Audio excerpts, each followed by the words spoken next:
404만 엔. 최근 아베 총리가 여름 특별 보너스로 받은 액수입니다. 아직도 하루에 100명이 넘는 확진자가 나오고 있는 일본은 코로나19의 여파로 완전 실업자가 200만 명에 육박하고, 블룸버그에 따르면 올해 2분기 한국이 0%에 가까운 성장률을 보일 동안 일본은 마이너스 22%가 넘는 GDP 추락을 겪고 있는 것으로 전해졌습니다. 일본의 민간 신용조사 업체 데이코쿠 데이터뱅크가 발표한 자료에 따르면 코로나19 때문에 이미 파산했거나 파산 절차를 밟고 있는 일본 기업은 무려 200개에 육박하고 있고, 일본의 상징 노포 기업, 세대를 이어가며 100년 이상의 전통을 지켜온 기업들을 말하는데, 최근 1년 동안 문을 닫은 일본의 노포 기업 수는 579곳에 달했습니다.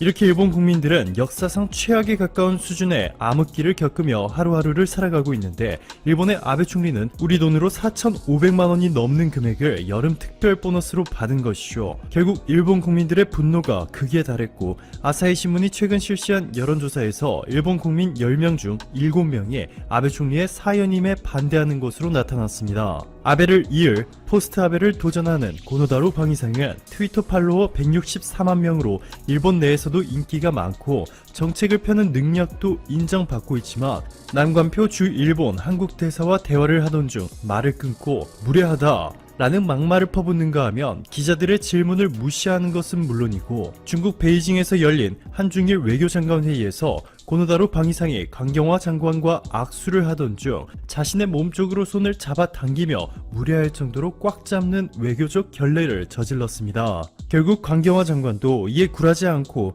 강경화표 손의 압력을 보여주었죠. 악수를 끝내고 난 뒤에 지금 보시는 것처럼 고노다로의 손이 하얗게 변해 있는 것을 확인할 수 있었습니다. 엄청난 신경전이었죠. 이렇다 보니 일본 내에서도 고노다로를 이렇게 평가하고 있습니다. 고노다로는 결단력도 높고 공부도 열심히 한다. 모든 것을 갖췄지만 한 가지, 상식이 없다. 일본 정부는 일본 국민의 혐한 감정을 끌어내기 위해 대한국 수출 규제를 시작으로 역사 왜곡, 한국의 G7 가입한 데, 유명희 본부장의 WTO 사무총장 출마, 낙선 운동 등 한국에 대한 열등감으로 온갖 방해 공작을 펼치고 있는데, 결국 이 모든 것들이 실패하자 이제는 너무나도 위험해 보이는 무리수를 꺼내 들었습니다. 일본의 디스플레이 회사 JOLED가 중국 1위 TV 제조회사인 TCL 자회사로부터 2,200억 원을 투자받은 지 4일 만에 한국의 삼성전자를 상대로 특허 소송을 발표했습니다. 미국 텍사스 지방법원과 독일 마나인 지방법원에 총 5건의 소송을 제기했는데, 일본의 주장은 삼성전자의 갤럭시 스마트폰에 들어간 OLED 패널의 회로 구조와 구동 기술이 특허를 침해했다는 것입니다.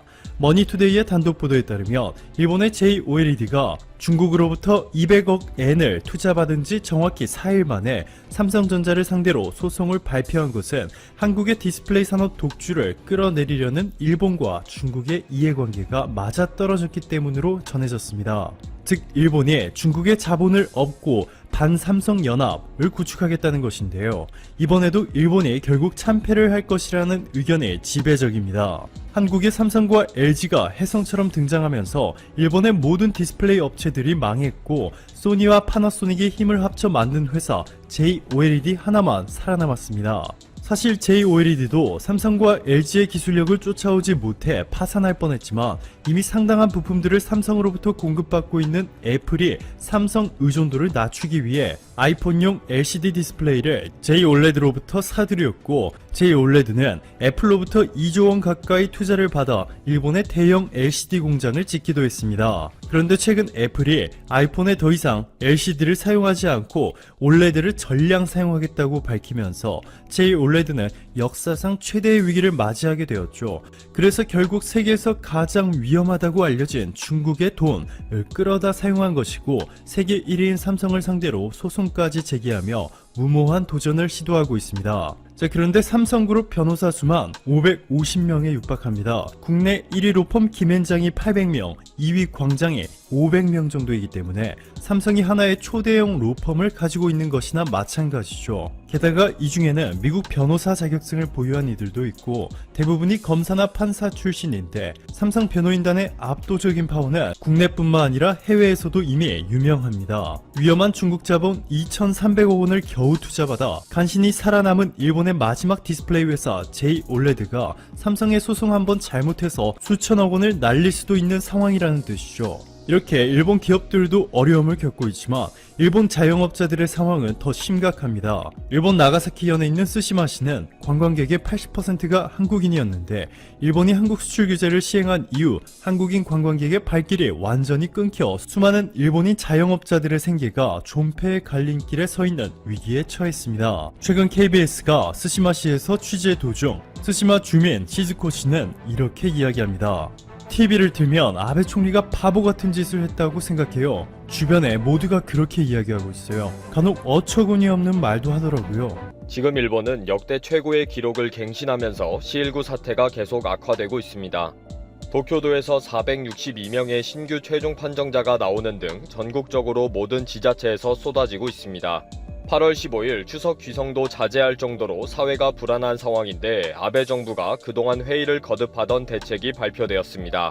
7월부터 상황이 좋지 않으니까 지난 28일에 현재 상황을 해결하기 위한 지표를 만들겠습니다. 라는 대책을 발표했습니다. 아베 정부가 뒤늦게 또 무슨 지표를 만들겠다는 대책에 대해 일본 국민들은 놀라워 했습니다. 이제 와서 판단 기준이 되는 지표를 만들기로 한 것입니다. 환자 수용이 가능한 병상 수와 중증자 수, 60대 이상 노인 감염자 수 등을 엑셀표로 만들어서 지자체에게 특별히 조심해라 라는 경고를 주기 위한 지표를 만든다는 것입니다. 이 어마무시하게 중요한 결정을 하기 위해 31일 C19 감염증 대책 분과회를 소집해서 논의하기로 했습니다. 그래서 이 기준을 넘어가면 지자체에게 대책 강화를 촉구하기로 했습니다. 이런 말도 안 되는 대책이지만 그래도 지표라도 만든다고 하니 한번 보자는 심정으로 기다렸습니다. 드디어 31일 회의를 시작해서 7일 지표를 발표했습니다. 비상사태를 선언할 수 있는 4단계의 판단 기준은 10만 명당 새로운 C19 최종 판정자가 25명 이상 나올 경우로 했습니다. 이 기준은 4월 비상사태 선언의 기준이었던 5명 이상이었던 것과 비교하면 5배로 팍 올린 것입니다. 일본의 인구를 기준으로 하면 하루에 3,000명가량 신규 확진자가 나와야 한다는 것입니다. 분과회는 4단계를 넘어서면 이론적으로는 비상사태 선언을 할 수 있는 시기라는 뜻이다 라는 식으로 애매모호하게 표현했습니다. 또 분과회는 병실 사용률을 기준으로 하는 3단계는 휴업 요청이나 이벤트 개최의 재검토의 대책을 강구해야 한다 라면서 이 판단은 도도 부연 등 지자체에서 알아서 하면 된다는 의견도 남겼습니다. 당장 도대체 왜 이런 말도 안 되는 지표를 만든다고 국민 세금을 사용했느냐 라는 원성이 높아졌습니다. 그런데 바로 아베 정부에서 본색을 드러냈습니다. 분과회의 발표 후에 니시무라 경제재생상은 지표를 가지고 기계적으로 판단하지 않고 종합적으로 판단한다 라고 주의를 줬습니다. 4단계 기준을 넘었다고 해서 즉시 비상사태 선언을 하지 않고 모든 상황을 보면서 다시 전문가 회의를 열어서 판단을 받을 것이다. 또 이 판단을 보고받은 후에 아베 정부에서 다시 판단을 할 것이다 라고 했습니다. 뭐 복잡합니다. 지표 보고 전문가 회의 열고 판단 결과를 보고받고 또 다시 정부가 판단해야 비상사태 선언을 한다는 거죠. 이러다가 전문가 회의의 결정을 판단할 수 있는 전문가 회의를 계속 열겠다는 식이네요. 결국 본심은 하루에 4,000명이나 8,000명이 나오더라도 비상사태 선언을 꼭 해야 하는 것은 아니라는 거죠. 그럼 종합적인 판단은 누가 하느냐? 아베가 한다는 것입니다. 경제적인 타격이 큰 비상사태 선언의 재발령은 총리 관저의 의향을 반영하는 정치적인 판단이 진짜 기준이라는 거죠. 니시무라는 기계적으로 비상사태 선언을 하는 것은 아니다. 정부가 종합적인 판단을 한다 라고 누누이 강조를 했습니다. 이미 일본에서는 이런 주먹구구식의 대처에 대해 도쿄도 의사회장인 오자키 하루오는 법적 구속력이 있는 휴업 요청을 할 수 있도록 특별조치법의 개정을 요구한다고 기자회견을 한 바 있습니다. 오자키 하루오는 국가가 주도적으로 나서야 하는 절대절명의 때이다. 일본 전역에서 집단 발생지가 생기고 있는 상황이기 때문에 반드시 단호한 대처가 필요하다 라고 요구한 것입니다. 이렇게 상황이 계속 악화되다 보니 새로운 대처 방침에 대한 고민이 필요한데 아베 정부는 법 개정은 안 하기로 했습니다. 대처 방침을 변경하려면 정부 대책본부를 열어야 하고 그렇다면 아베가 직접 나와서 기자회견을 해서 설명을 해야 합니다. 그렇다 보니 정부 내에서도 아베가 회견을 싫어하기 때문에 대처 방법에 대한 개정을 하지 않는 것이다 라는 후생 노동성 간부의 고백이 있었다고 합니다. 아베가 회견을 하기 싫어해서 국민들의 생명을 지키는 특별법을 개정하지 않는다는 것이 말이 되느냐는 말까지 나오고 있습니다. 지금 일본은 아무리 기준을 높여도 이미 상황이 심각하기 때문에 오사카와 아이치현, 오키나와 등은 비상사태 선언의 검토가 필요할 정도로 4단계에 해당이 됩니다. 4단계의 기준인 전파 경로를 알 수 없는 비율과 PCR 양성률, 일주일 10만 명당 신규 확진자 등을 다 넘어서 버린 거죠.